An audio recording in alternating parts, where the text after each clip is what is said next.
Specialistët e sektorit të qarkullimit rrugor arrestuan shtetasin NP, 52 vjeç, banues në fshatin Komsiqe, pasi u kap duke drejtuar pa leje drejtimi dhe në gjendje të dehur një motomjet pa targ. Gjithashtu referuan materiale në prokurori ku nisi procedimi në gjendje të lirë për shtetasit.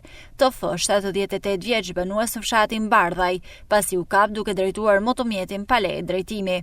IB, 28 vjeç, banues në fshatin Mjed, pasi duke drejtuar pa leje drejtimi një motomjet pa targ, dyshohet se ka përplasur nga mbrapa automjetin me drejtues shtetasin EH, 61 vjeç, si pasojë është dëmtuar në këmbë shtetas IB.